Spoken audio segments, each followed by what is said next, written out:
One of those films I had always heard terrible things about was D-Tox, but taking my taste in seemingly terrible movies, I was eager to pick this one up. Newly released from 88 Films, D-Tox is a Sylvester Stallone starring 2002 thriller directed by Jim Gillespie, the man behind I Know What You Did Last Summer. Now, I like Gillespie's work mostly and some of the things that he's done. He also did Venom and Takedown, which, you know, I kind of like them all in some way, shape or form.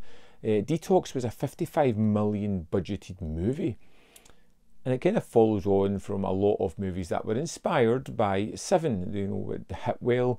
Then we got a slew of these kind of adult thrillers involving serial killers. This was another one like this, often called ICU. The film revolves around our main character of Jake Malloy, an FBI agent who is hunting down a serial killer who is killing cops, and he is starting to get close. In fact, the serial killer has sat up and taken notice of this man that is on his trail. So much notice that he decides to hit him where it hurts and kill his fiancée next. That's right, so whatever you gotta do, why don't you just do it to me? I am doing it to you, Malloy. And I'm doing it to her. Which sends Jake in a downward spiral, turning to alcohol, not sure where to go next, but wanting his vengeance and unable to get it. As such, one of his friends decides that it's time to get him into rehab. So the first 20 minutes of the movie, we're following our character as he's hunting a serial killer, as he hits an emotional tailspin, as he hits the bottom of a bottle, being dragged back to this detox centre run by cops, for cops, to help him get back to somewhat his old self. Well, nothing a few nice curtains couldn't fix up.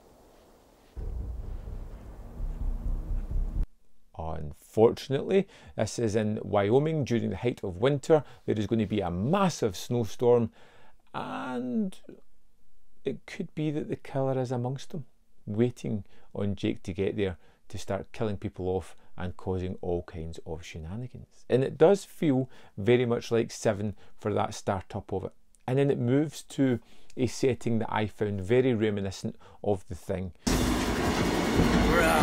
Snowstorm, it's wild outside, they can't really go out, they're stuck in this building. It feels very barren and cold, cement walls everywhere, it's dark and broody, and people are dying, and everybody is probably capable of handling themselves, and it's just a case of who's doing it and when are we going to find out. And for the most part, I kind of enjoyed D-Tox.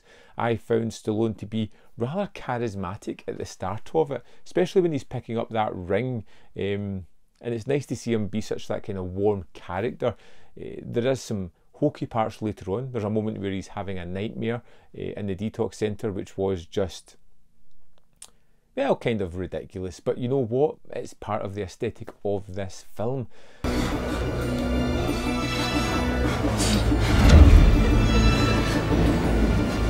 I absolutely adored the cast that they had here, and it is a healthy cast. We've got Charles S. Dutton, Chris Christopherson, Jeffrey Wright, Courtney B. Vance, Robert Patrick, Tom Berenger, Stephen Lang, Sean Patrick Flannery, Dina Meyer. But you know what?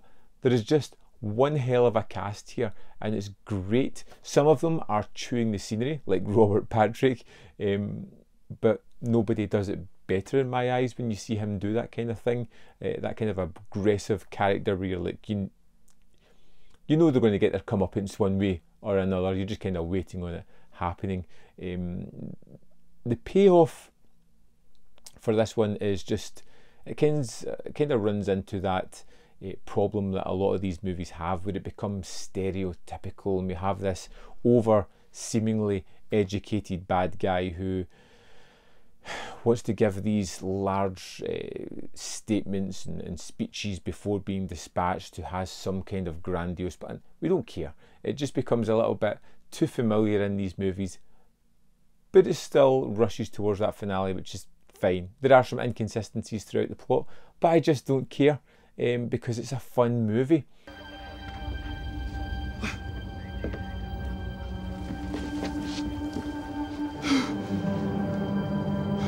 and it's one of those ones I wrote off and was glad to revisit, especially with some of the extras that are on this disc. In fact, let's just jump in and have a look at them.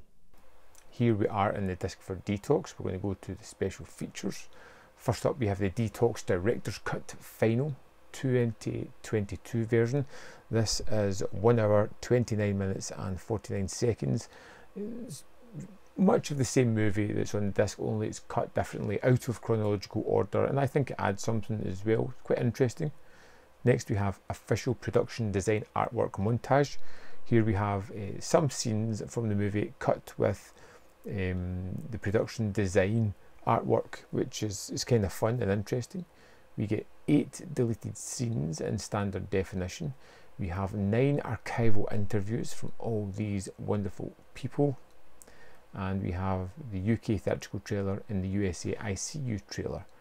We also have an audio commentary by film journalists David Wayne and Matt Budrovich. They're talking about the film, Stallone's 3-picture deal with Universal, how he was trying to change his image. They go on a lot about Jim Gillespie's career before and after, and in this one Dave talks about his absolute hate for Ain't It Cool News, which I thought was quite fun. Next we have ICU, Jim Gillespie on D-Tox. This is a fascinating extra. It's a talking head. It's 32 minutes 47 seconds and it's captivating. He goes on about how he got attached to the project, how it changed throughout the various iterations, how him and Stallone had vying edits going on at the same time. It's really weird. It's an insight into some unorthodox production standards, and it was incredibly entertaining. Next we have Outfit for Rehab, Catherine Adair on D-Tox. This is 19 minutes 27 seconds. She is the costume designer on the film. Talks about how she became enamoured with theatre, productions, how she grew into that career, and ultimately working on this film. And last we have Cops and Horrors, Sean Hogan on D-Tox, and the origins of the cop horror hybrid movie. This was right up my street and it's fascinating, it's terrific. It's 22 minutes 41 seconds. We have Sean talking about the beginning of the buddy cop movie and how that changed throughout the ages and how things were added, talking about lots of great movies, lots of fantastic information. I thought this was terrific as well. And that is the disc for D-Tox. So there we have it. D-Tox from 88 Films. I would say yes, pick this up. Is it a great movie? No. Just monitor your expectations. Bring them down a little bit. You'll find something there that is fun to watch. I know I enjoyed it, but these kind of movies are something that I generally enjoy at the best of times. But I was glad to visit D-Tox. In fact, I went back and watched that a second time because I was just so enamoured by it, and I will go back and watch it more. I would love to know your thoughts on D-Tox. Did you love it, hate it, fall somewhere in the middle? I'd love to know. So let me know in the comment box below your thoughts on the film.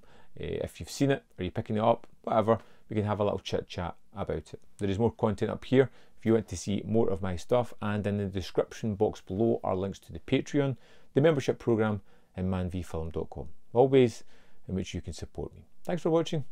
I'll see you next time.